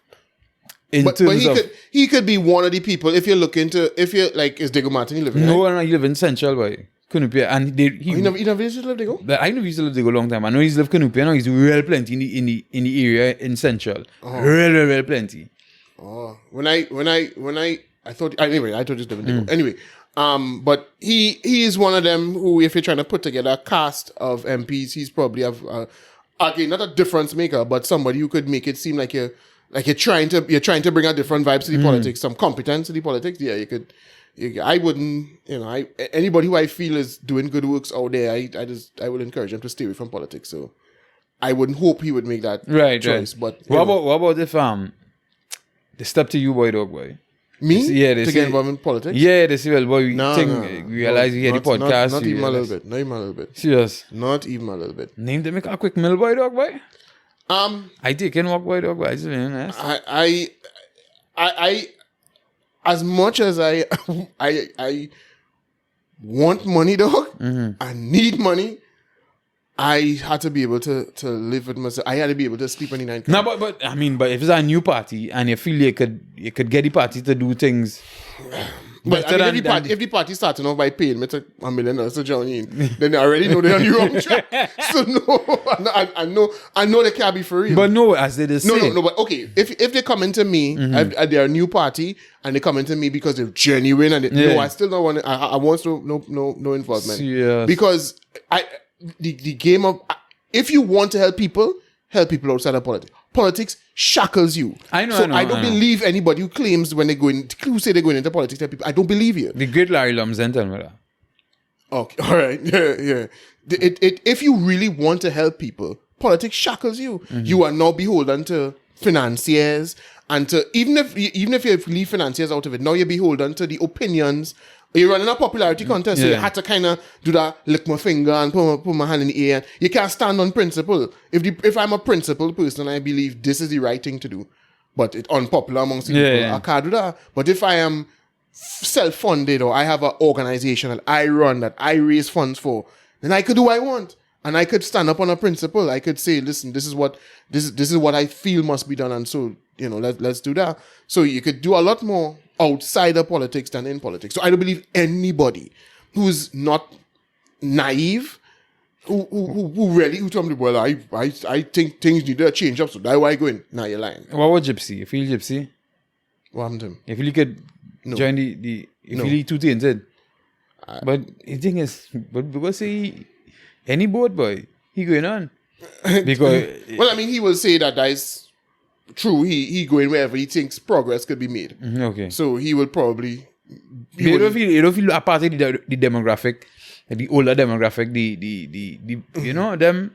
You don't think Gypsy could influence I think them? he's one of them tainted people who first of all, I think he's just too divisive. He's too divisive. I mean, you bring him on, but you ain't sure if you bring in more people, more support than haters. Right. Because, he's a person that's very hated as well now. So I don't know. I would stay away from people like he.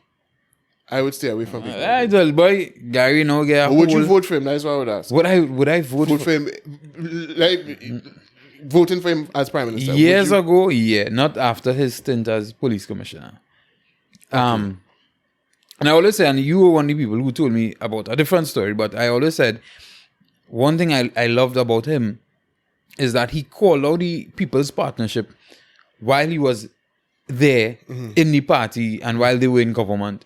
And he called them out, with the live sport thing and whatever the case may be, right? And that was something I admired. That while you're in power, you're calling out the shit that your party doing. I was like, yo, I love that. And then you were pointing out to me that I think Dr. Rowley did that to Mr. Manning. Yeah. Right? In the past, over the case me because all aiming for fame. Right? All aiming for fame. The thing is, I don't know if Gary did it for fame though. I think he did it for almost everything he does is for him to come off looking and sounding and being a particular way. Not necessarily on the principle that I don't stand for this, you know what I mean? It's always about how Gary could look and what people go feel about Gary. And, but the thing is, that is something that he said there and then that's something he said again when he was the commissioner of police. You know, so I think that is something that he genuinely doesn't like. Well, I think if he genuinely didn't like that, then you would set trap for people and lock them up. True. Right? True. And I don't know that, simply. What can we do that door there?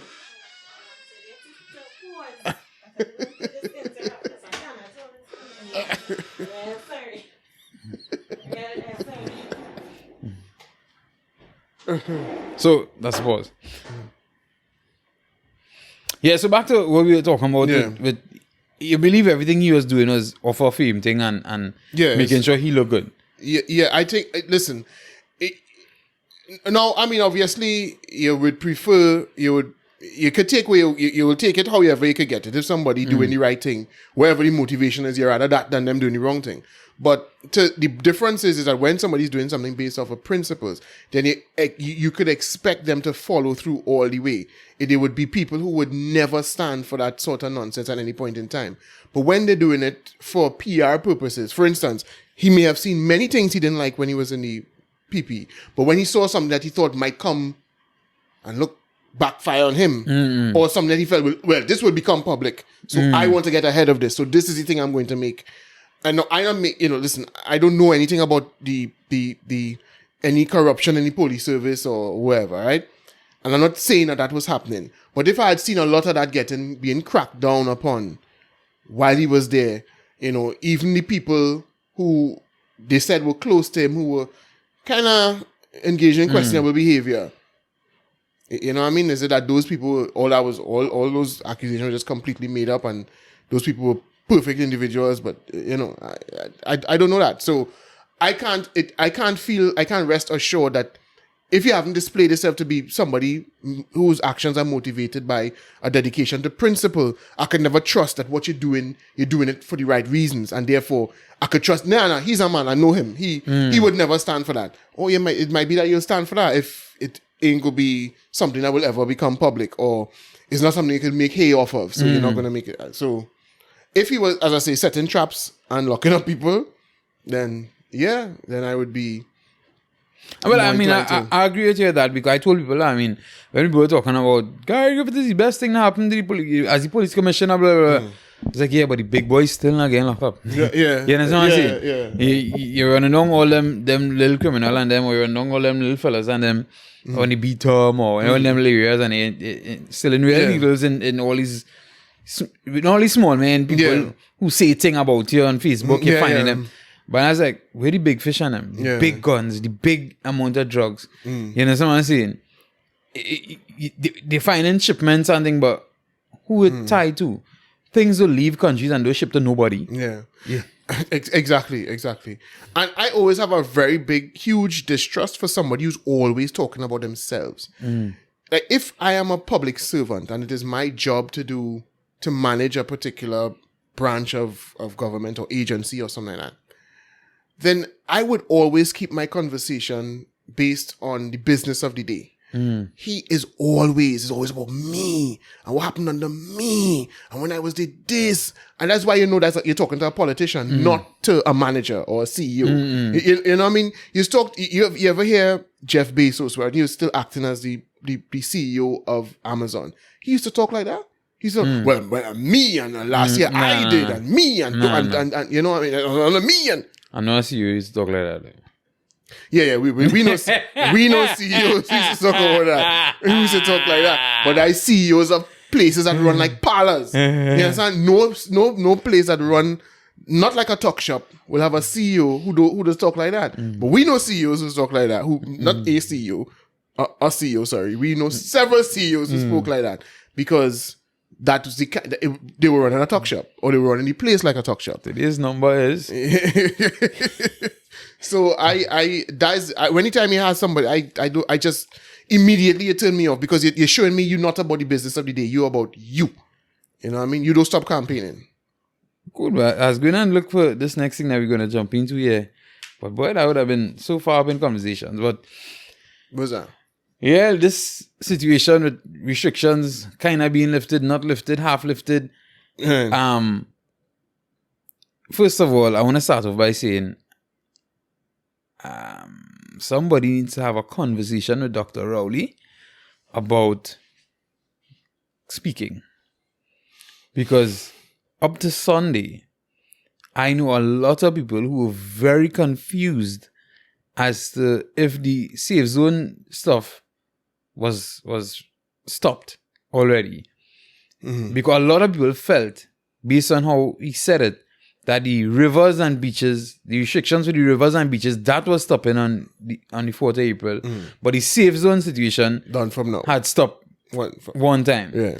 When it was the other way around. Right? Well, which all of them were stopping from the 4th of April. Oh, I thought the rivers and thing was from Saturday. No. All is from the 4th of April. So the thing is, when you even when you read back things from the newspapers and things, even how they printed it, it's like it still wasn't clear. It wasn't, and I mean, why do that? Boy? Like, why? Are you trying to set up people, or you want people to misunderstand it and then be able to lock up people or clone them, or say look at them, look at them. I really didn't know, but I don't know. I as usual, I didn't watch, so I didn't see it live. I only saw the breakdown after. Right. But I listened to the clip, and how he said it, it leave it to wonder, was it after, because he spoke about the safe zone thing and then he went onto the beaches, right? So the thing is, was it a full stop or a comma? You understand what I'm saying? Right, if it was a full stop, is one thing. If it was a comma, it might be another. You understand what I'm saying? Right. So, Well, I think first of all we should put it in context. So for those who are not from Trinidad and unaware of the proposed changes to be made to the COVID restrictions, the first thing was that we no longer, visitors to Trinidad would no longer need PCR tests. The rapid antigen test will work. Safe zones will be done away with from April 4th. Safe zones are areas where only vaccinated people are allowed to enter, be it workers or patrons. which operated at limited capacities. Right, cool. All restrictions on rivers and beaches, he says from April 4th that'll be coming down, just like the safe zones. I didn't even know there were restrictions still on the beaches and you still rivers. you still couldn't cook and you couldn't drink alcohol and the loud music. I wasn't aware of that. Yeah. Free up the Indian man. Schools will reopen in full in term 3. In full didn't mean what you would think in full. But the thing is, Tutor put out something today. Wow. Yeah. You saw it? Well, not Tutor, the Ministry of Education. The Ministry of Education, Yeah. sorry. Is Ministry of Education or Tutor? One of them. Ministry of Education. Yeah, I think it's Ministry of Education. I was like, this has so much damn messages. Oh. Yeah, I just have so much messages that I just can't remember which group sent it and that kind of drama. And I should have just sent it, you know. If I had sent it, life would have been easier. But what it was? But they were talking about school reopening in full. Yeah, because the Ministry of Education had a press conference today, and Gatsby Dolly outlined what would be taking place. Basically, what's going on now? That they didn't make any mention about. Well, just what's going on now, but just more. All students of all ages will be allowed to go back in school.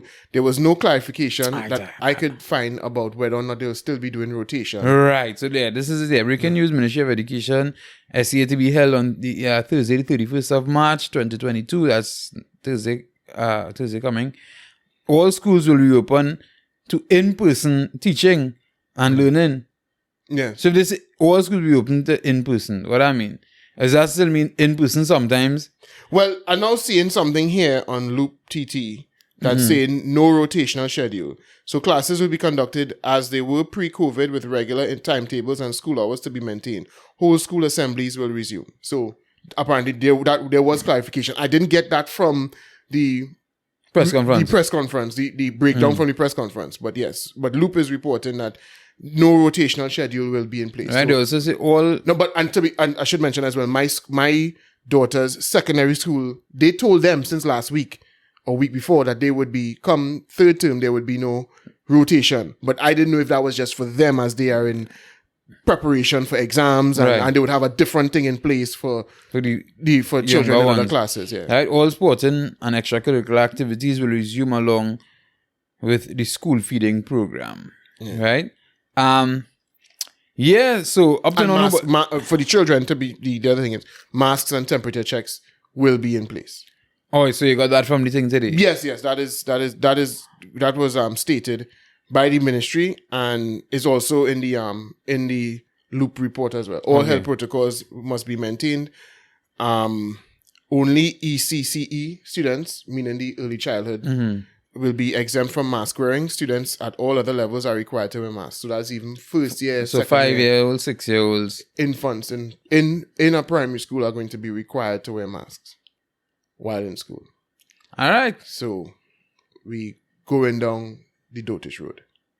Yeah. So, but think about it. And masks are still going to be required in public places for the general public. For the general public. That's right. So that's what I was going to say. So the general public, we still have to wear masks. If you're running a savannah by yourself, with no one within 100 meters of you. I don't know if that will qualify as a playing field. Because they say But as if it, I want to say, we talking about you just running on your own. Right, no, you say savannah. So, but let's say you're talking about you're running in the neighborhood. Yeah, in the neighborhood, in the neighborhood, right? Yeah. But no mask on.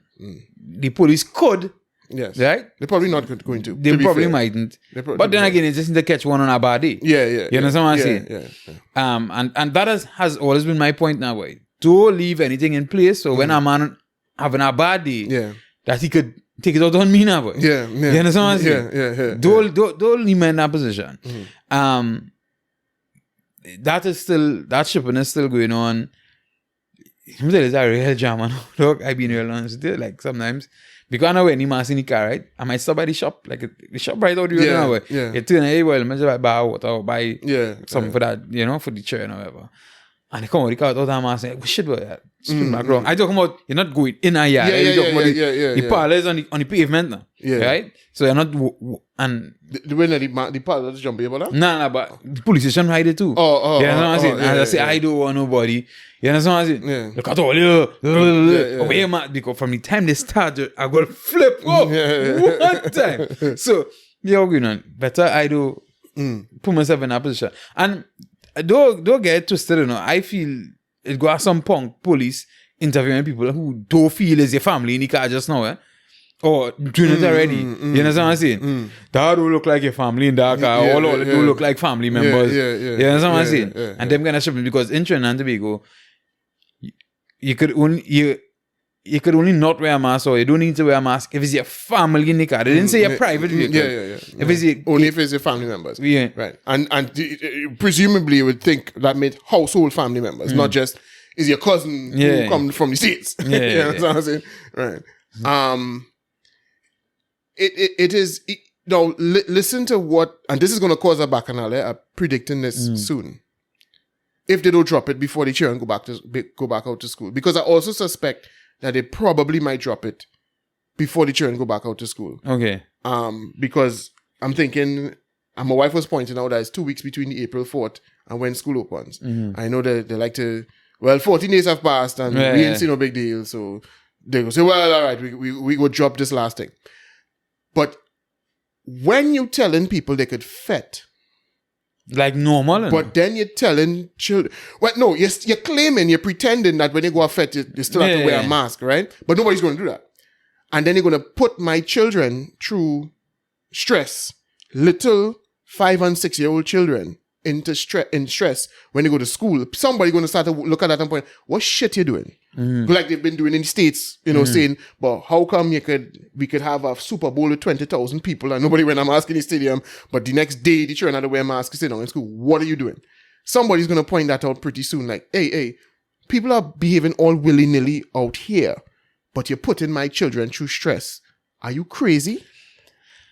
I think that is going to cause a huge bacchanal. But the thing is, I would think as a politician, I don't want somebody else to point out to me now, but I would like to seem like the smartest person in this situation all the time. Well, I mean, that's why I'm saying maybe they're going to drop it maybe the weekend before school reopens. They'll have the thing on Saturday and say, well, since we dropped the safe zones and wherever, we ain't see no big spike. So we doing away with the last of these. Because they keep saying the masks have to be worn in the meantime, or not in the meantime, for now. They keep saying for now, you know what I mean? But as you would have noticed, because I know you pay attention to, you know, the news outside, with the spreading of the BA2 variant, right? You seen some spikes, and you've seen some situations where numbers just not going on because the BA2 spreading at this point in time. And repeat contractions. Right, repeat contractions and whatnot. Yeah. I think that is something that we had to pay attention to here as well. I mean, that will give them a cause to reverse course? Yeah. Well, yes and no. Yes, because the first thing that should point out is what will then be the point of the masks? Since this seems to be nothing seems to be stopping the spread. What will then be the point of the masks? So then, if we're not going to go back into lockdown, then what would be the point of continuing? Because it doesn't seem to be the case that anything is stopping this, you know, this spread. So I get what you're saying. I don't think there'll be anybody backing into reverse gear anytime soon. And I think as long as numbers don't cause hospitalizations, that is, aren't becoming an issue. Because remember, the thing is, we're not going to be testing like how those countries over there are testing to get a real idea of the prevalence of this new strain. So all we'll be gauging by is, well, amount of people in hospital and their contacts that we testing who testing positive. So I don't know if we will reverse course at that point. But I've come to realize something. Something dawned on me over the weekend. I now understand why it is we have politicians holding on to these things so much, these restrictions, right? Now, I've always kind of said it has something to do with optics. Is, you know, the people, they're afraid to get blamed. They don't want to be like, all right, they don't want to be accused of acting recklessly. So they drop restrictions and numbers go up, whatever.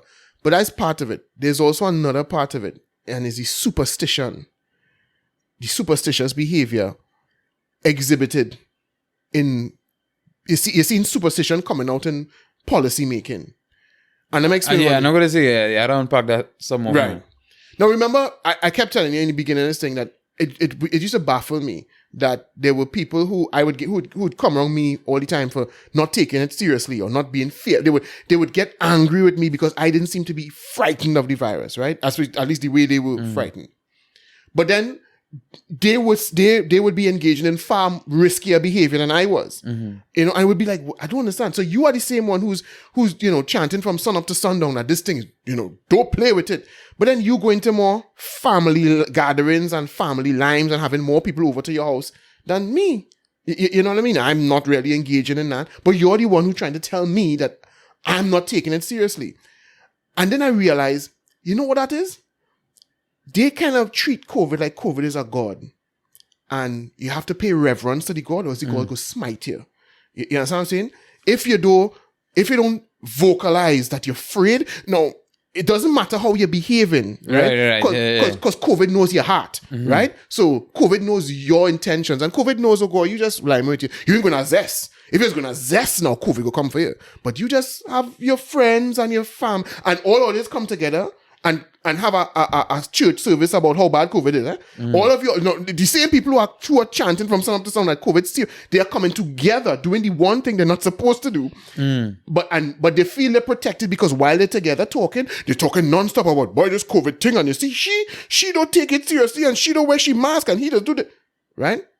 And they feel in some dotish, stupid way that does protect them, that COVID care about their emotions and how they feel. You know, and I should have realized it a couple of weeks ago. Terence Singh was talking about, you know, addressing the issue of dropping restrictions, and he was talking about, I don't know if you heard, the like countries across the world who were dropping restrictions, and he said something like, you know, and the countries there, I know there are countries across the world that are dropping all restrictions and acting like if COVID doesn't exist. We aren't going to do that, as if those countries were making like willy-nilly irrational decisions. Right. The countries were looking at... I mean, but Dr. Oli has made statements like that, you know, before, when countries were starting to relax the restrictions. You know, as if... But it's not... They're looking at the science, they're looking at they're following the science, and they're realizing some of these restrictions aren't necessary in order to protect the healthcare service, which is what these things are supposedly in place for. And you know how you could put it to the test? Every time they talk about dropping the restrictions, like right now, they said, well, you could fet. Or they remove restrictions. You could fet now. But we urge the public to do so responsibly because the virus is still out there, so be vigilant. What the fuck does that mean? What does it mean to behave responsibly in the context of COVID? Now, in another context, you could say, well, I'm telling you to go and party, but what I mean by be responsible is don't drink to excess or don't engage in violence or don't break the law. But when you're talking about in the context of COVID, what does that mean? Party, you know, N95 on? Yeah, and washing your hand before you go on the boat. Or sanitize before you go on the boat. You understand what I'm saying? And then some sticking it in and you're taking it, you understand what I'm saying? What does that mean? Is it I could fet or I can't? But I fet and keep COVID in mind. You understand? Or go to the fet with only members of my household and socially. Is either you're allowing large gatherings or you're not, or you don't. But we can't have a large gathering for the purpose of a fet and observe COVID. that don't mean nothing at all. But that just, you know what that is? That is the superstition in your brain. Like, you still want to say, you want to pay lip service to the COVID God. You don't want the COVID God to feel, well, no, you didn't care about me, or you feel like going, well, I'm coming for you now. So you have to pay lip service to it. So you kind of have to like pretend that, hey, no, boy, I still afraid COVID. Because it was one or two things. Is it that those things are safe or they're not? And if they're not, well, then keep your restrictions on. But what is it? Every time I hear people say that, well, you see, now that they lift restrictions, people, boy, Trinidad's go wild. What do you mean go wild? They go party?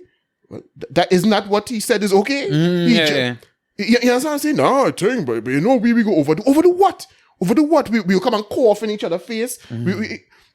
So what does that mean? It means nothing now. All it means is I paying my respects to the COVID God. I'm not acting like if the COVID gone, because then the COVID God will smite me. So I still letting the COVID God know I respect you. That's shit, dog. That's a real interesting take and a real, I don't know, like, put real thought into that. Or like, you know, because like I say, it started to bother me from when I used to have those arguments with people who be like, what thing, and you ain't care, and you ain't this. But then they were always behaving in a more reckless, quote unquote, manner than I was. And I always used to be like, I don't understand why. How could you be the same one arguing with me for not being, paralyzed by fear? But then you behaving however, because you feel that protecting you in some way, shape, or form. It's just like the same way that people, behave however they want, but then pretend to pray to a God. You know what I mean? They do everything against the Bible. They judge people, they do that, and then... But they feel they will gain God's protection if they just pay lip service to it now. Because they don't want to act like if they don't believe God exists. But then they flout every rule he lays down. They act like the most unreligious people in the world. But then they will chastise you for not, because that's the superstitious brain. That's in some dotish way you feel that acting. Putting on this act is protecting you. You know what I mean? Kind of like the whole mask thing. I don't know how many people feel that really works, but they just feel like they I think plenty will think that work. I think plenty will think washing your hand. Plenty, when I say washing, I mean, I'm not trying to say people do wash their hand or do sanitize. Yeah. But I mean, sometimes, like, okay, so we were going 5 Islands yesterday. Yeah. What is it? 5 Islands. Yeah. I went. It wasn't the best experience, I would admit. Oh, wait, serious? 5 Islands disappoint you, boy? Yeah. Wow. Then they had to come real poor. I would say I disappointed myself as well. Choosing to go yesterday. Because of the crowd? Yeah, because they had a 2-for-1 special, and I think they realized that, going on, if things go back to full normal, we're going to stop the 2-for-1 special. So they kind of say, well, hey, this is the last rodeo, 2-for-1. And not that I went because of the 2-for-1 special, but as you know what I do to make a little dust now, boy, to keep the lights on, right? It's every weekend now, boy. Yeah. And at a weekend or this weekend, right? Yeah. So I was like, boy, again, I'll time off here, so let me go.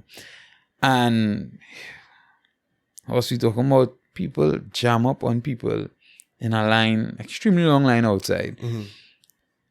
And what was important there was the washing your hand. Yeah. People breathing in people's faces. Literally, right? Yeah. And the most important thing to them. And to go in a water park where you're going to be wet all the time. Yeah. Right? So you're not going to be able to you're not going to have much of a chance to leave your germs anywhere. So I was like, no, I don't think that people do that because they think it works. I think people do that because human beings have a habit. We become obsessed with rituals because rituals comfort us. Right, I'm not going to get our next joke too. Driving into the car park, the 5 Islands car park, right? Now myself and my family would have driven from Arima to Chaguaramas without any mask on, right? Yeah. Obviously, we know we had to put our mask to go in a place. That's not a problem. But when I reach the car park, entering the car park, the security stopped me and told me everybody had to put on our mask before we could drive in the car park. Yeah. Before we could drive in the car park, dog. Yeah. I was like, what's, you know what you're telling me makes sense. You see, people like all here, they make a rule, set the right example for your children.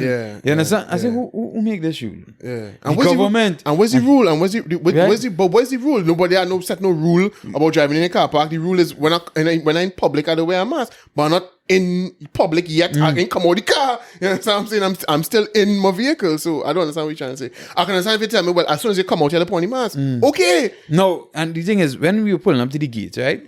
They had a lot of traffic now, so there's a long line to go to the gate. I was like, what's this way? Then I realized that this man is stopping you and making sure everybody in your car put on their mask before you allow it to go in. Right? Yeah. Now, I end up dropping off my wife and the kids and whatever, and I was going and pick up my cousin to come back, right? So on my way back out, I see the manager. So the whole up wasn't the vaccine card checking? Oh no, the vaccine card checking was when you're going in. Well, not even when you're going in. We touched that just now. But when I was driving to go back out, I saw the plant manager, or whatever the case may be, one of the managers there running to the gate, talking to the security guy, like, what's going on? And it's because like he was on the inside of the venue or the place and realized that the line of traffic is now going all onto the Western Main Road because this man is stopping everybody in their cars to tell them, put on your mask before you enter the car park, you know. And when he come and he tell him, man, nah, ease up that whatever, open the next side of the gate because, I mean, one car could have as well, I don't know why, but they open the next side of the gate, and if you see cars out, I had to wait for all these cars to come in, like, because this man is telling people, I want to see all the put on all the masks before you drive in the car park. Yeah. You understand what I'm saying? Yeah. I was like, wow. And listen, Naldo, I'm telling you, one of the things that has me, because, you know, with the easing of the restrictions and thing, people asking me if, so I could invite you to a little restaurant now and thing and whatever. And I like, bro, I am just so, they have broken me because I am just so disenchanted with, you see, that kind of caca-hole thing. I don't want to deal with that, boy. Because I go want to cost somebody if I reach down here and some illiterate thinks it's his role to impose upon me some rule, some misinterpretation of a rule. Right. You understand what I'm saying? And just to go in your place. So I feel like when all this shit is done, because if I go to a restaurant and some caca-hole tell me I have to put on the mask between the door and the table and then only, and if he come to take my order and he find, well, all he ain't eaten yet, so you still have to put him, I will pick up whatever it is on the table and I will launch it at him. So, you understand? So I feel like, you see when earlier, when we reach like England, right, I go come on time. So, because between now and then, I go cost somebody. No, I should have some footage to drop somewhere there. So you'll get the footage, or you would have seen some of it already, obviously. As I say, big long line outside drama. So there's a long line, like from by the gate, from by the car park gate. Yeah. Then you come up and then you're in a tent, and the tent making a kind of S thing, you know, the best way, right? Yeah. And they had this girl walking along the line, vaccines card, take out the vaccine card and your ID. Up to now, she didn't check mine and my cousin, because I dropped my wife and they went in first. Yeah. So when my cousin and I came back, two of us were in the line. Up to now, she didn't check it. Yeah. Good, I shouldn't say that way. Next thing you lost, she walked away. Could figure out who was working, but we didn't say what day. So it's just this weekend, right? Right? Yeah. The thing is, no, don't get me wrong, she's trying. She was trying. I think that situation was poor because you're checking people, you're not checking them at a point. She was walking along the line and trying to, because they're trying to ease up this line as easy and as fast as possible, right? I guess the only other place they could have done, which would have still taken long, is when you're paying that way. You know that, so everybody go paying. But then I guess they're studying good way to make them go through all this and then somebody do all this shit together. Somebody forget and go in the car. Go jam around the thing even more. So I guess they tried to do it the best way they could have. But I guess, I mean, don't get me wrong, I had my own on my phone because I ended up having it on my phone for I think I had to go in Hilton the other day, and right, because you know me, I wasn't on that at all. Right? nevertheless, when Tina would admit like the bars and the food, the concession stands and whatnot, they had wear a mask, whatever the case may be. But nah, they wasn't beaten up over that. People still tried, but they weren't beaten up over So that. imagine that. The man was saying about rules, right? The man was saying about rules in the car park. Anybody in the car. Yeah, but I'm still in my car. Yeah. But Yeah. inside, they're flouting the rule. Where it could spread. And that's what I was telling you before. That doesn't mean people believe that it works, you know. People just become so obsessed with rituals and rules. So there's a stupid thing about the human mind. The human mind is comforted by bullshit, right? So there's a situation where you're not really in control. There's little you could really do, especially in the age of the really, really ultra. And at some point now, we gotta explain what this transmissibility, increased transmissibility really means, because we start off with COVID being bad because it's real transmissible, and then Delta was bad because it was bad and it's virulent and real transmissible, and then Omicron was real transmissible. Now Omicron BA2 real. So what we doing now? We usually say where, as my wife say, just watch each other and get COVID out. Like, this is 50 to 60% more transmissible than something that was already crazily transmissible. So what are we doing now, right? So at this stage, it is questionable how anything you do, how effective anything you do could be to, for any significant period of time in preventing you from getting this thing. But let's say you could still control it, but there's very little control you have over it. But your mind calm doesn't feel comfortable with that. You have to, you want to feel as if what you're doing makes a difference. I tell people, when you come like, you meet a real sweet girl and the chance without her rubbers. Right. Because you find now she look like a decent girl, she real nice. You understand what I'm saying? Exactly. They know nothing about her past. Yeah. But then you meet her thing and she little swanky, she might be in a Jordan and a big gold, she in a big earring. Nah, boy, dog, boy, I'll just shop it up here, boy. Yeah. You understand? Because you just will come with a logic in your brain. Yes, to comfort yourself, to get past whatever you. It was kind of like the situation I was saying about with the friend of mine who fired her, the one who's taking care. No,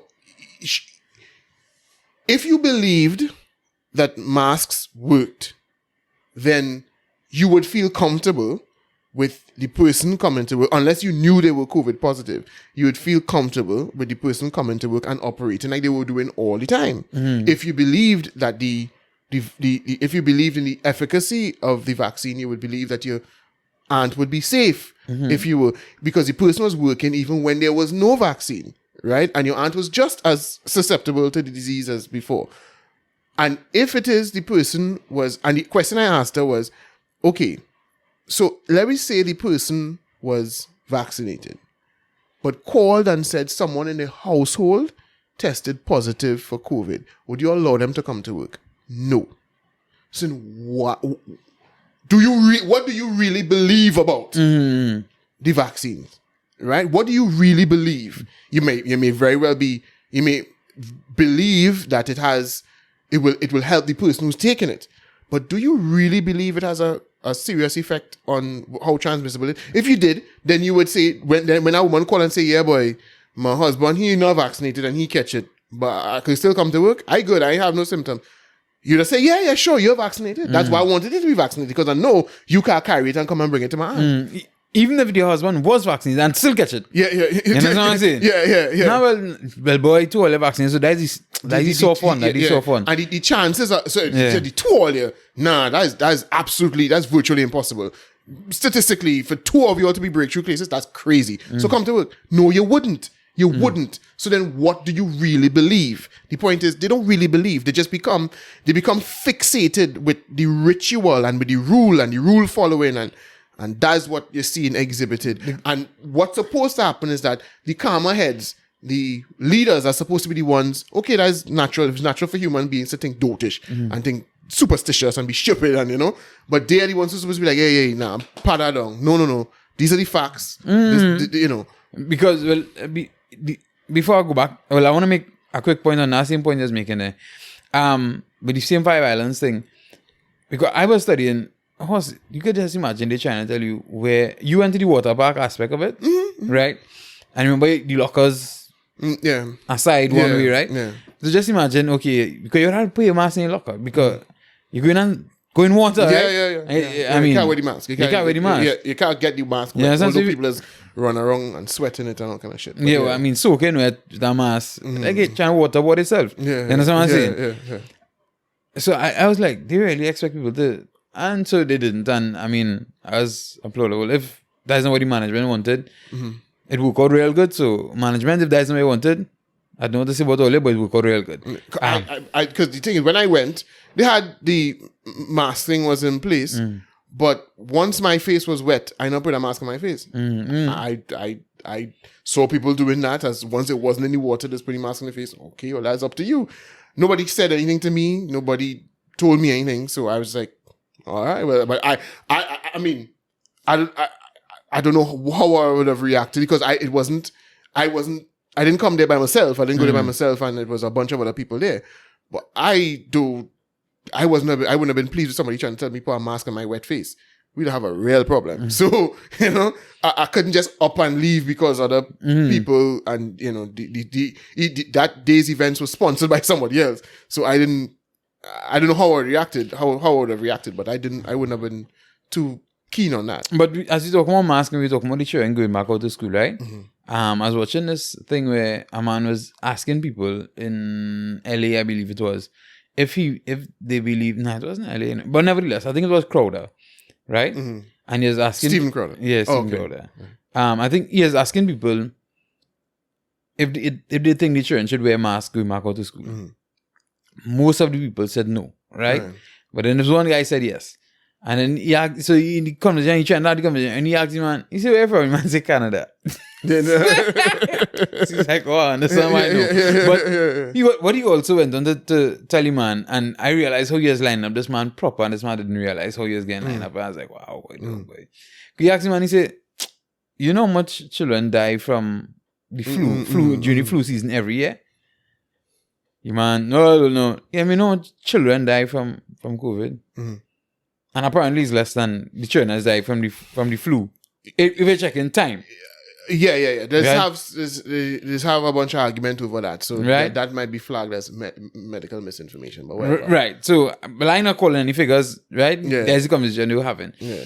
And the man was like, so he said, but they don't tell you to wear mask when the flu season is here. Yeah. So, but whether it be 10 children with COVID, I just saying, and 8 in flu season, this is still plenty. You know what I'm saying? It's still not a huge difference. It's, right? And it's still people dying. Yeah. So my argument, because what you're pointing to there, my argument is always, so when would it be okay to take off your mask? Right?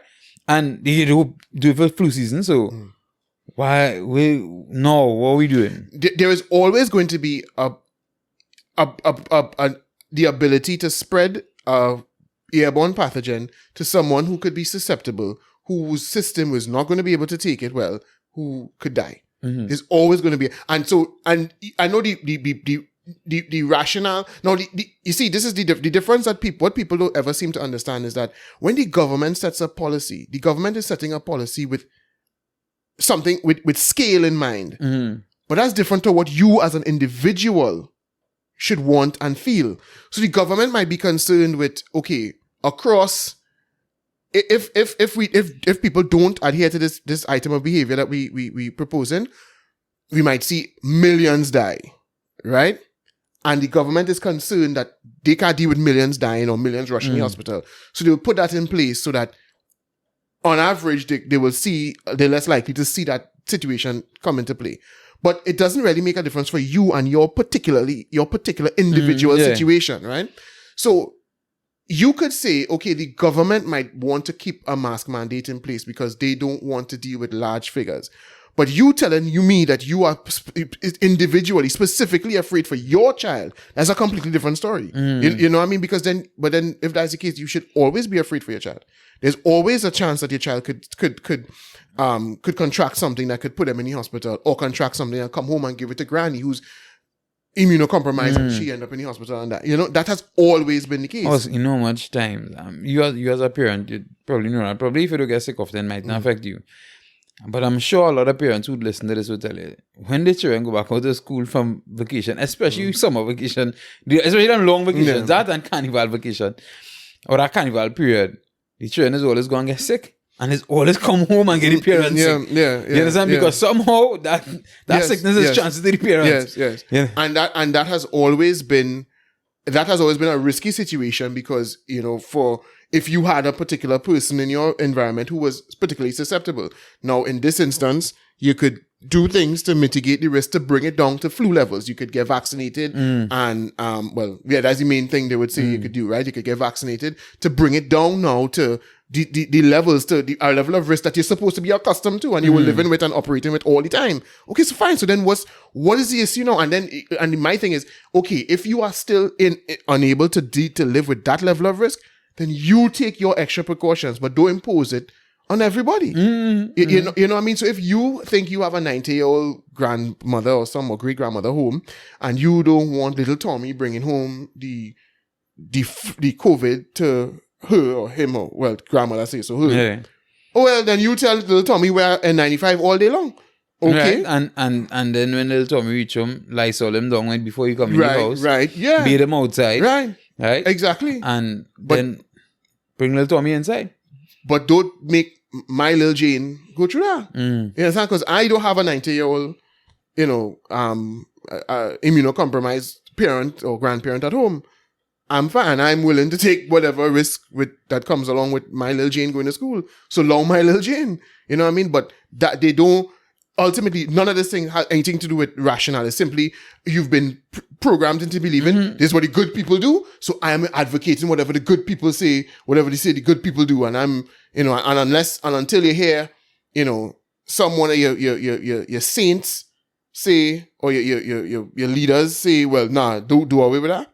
They'll continue doing it. And that ain't happening no time soon. So, if they shut it down, I didn't know so many people were still hung up on COVID. I thought, Vladimir dealt with that properly, but apparently he didn't. I thought Putin killed COVID. You mean in the States? No, I thought Putin killed COVID, No, but not here. No, not here. The Ukraine wouldn't dominate people's minds as much. But I mean, I'll be honest with you. I am hearing quite a lot of people who don't seem to be happy about the mask situation continuing. Not just for children. They're just like, what are we doing? A lot of people are just simply saying, why can't it be optional now? Why can't it be that if you want to, you do, and if you don't, you don't? Also, I commented that when Dr. Rowley said what he said, right? A man inboxed me, boy. A man went to my I mean, everybody not as brave as I am, but the man came in my inbox and the man said that Dr. Rowley want his voters to rub people comfortably in a way for a while again, yeah. The mask on, I was like, whoa, dog. I was like, whoa. But the thing is, before you close off, I remember I saw an article in the Guardian last week, and this is kind of this is where you see the kind of superstitious thinking I was talking about, and the title of the article was "Experts Mixed views on the part of experts with regards to masks," right? So this was before the announcement on Saturday, and so they had one guy who was saying, masks, we should make it optional now, or could make it optional now. Another person saying nah. Now the person who's saying nah ain't give a good reason yet. Just the same kind of bullshit. Well, we could hold off on it for now. Not giving any rationale, right? Not saying, well, this is why, because we still could see the levels, just a 5% rise in transmission could lead to 150 people more per day in the hospital, and that could now break the system. No statistics, just simply, well, I kind of frightened, so I keep it. You know what I mean? That kind of attitude. But the thing is, the person who was not in favor of it, he well, at the end of the article, they quoted him as saying that masks work. We know that masks work, and he said in science, the gold standard for evidence-based medicine or interventions is the controlled randomized trial, CRT, right? And he said there was one out of Bangladesh that showed masks made a significant impact on spread. Now, It just so happens that I'm familiar with that study he's talking about. As far as I'm aware, there have only been 2 randomized studies, one conducted in Denmark and one was in Bangladesh. The Danish one, it didn't say what people wanted it to say, so they criticized it all out, right? But the Bangladeshi study that he quoted, right? You want to believe me? You could go and check the study yourself and read the conclusions drawn by the researchers. What he did not mention was that Bangladesh study showed that cloth masks didn't work at all. There was zero difference between the group that wore no masks and the group that wore cloth masks. What they said, surgical masks, well-fitting surgical masks, had the group that used those showed an 11% decrease in transmission. So that is basically, to break it down, if there are 100 people, only 11 of them would not have contracted the disease. Right. 11 of them would have been prevented by all of them wearing these masks, right? Now, that is important to put out. First of all, he claims that's significant. Okay? Now, if you're going at a large scale, you could say, well, that would have prevented maybe 50 hospitalizations and then maybe 1 death, 2 deaths. Fine. Right? So what you classify as significant is you could say that as up to your own opinion. I don't think 11% is significant, but then you also have to weigh it against the costs, right? Where making everybody wear these masks is number one, an infringement of on the civil liberties. And especially when it comes to children, now you're talking about developmental issues. You're not even considering that the fact that study was, with reference to adults. Is it the same in a population of children who are not going to wear a well-fit? First of all, they're not going to wear surgical masks, right? Most of them not going to. Then secondly, they're not going to wear the masks properly. They're not going to wear it. And that was done with Delta, not Omicron, and certainly not Omicron BA2. So this is supposedly an expert who is supposed to be thinking rationally and basing the proposals on reason. And he's just pulling shit out of the sky. Well, I wouldn't say pulling. He pulled the part he wanted to pull. And classified it how we want. And the thing is 11% worth it?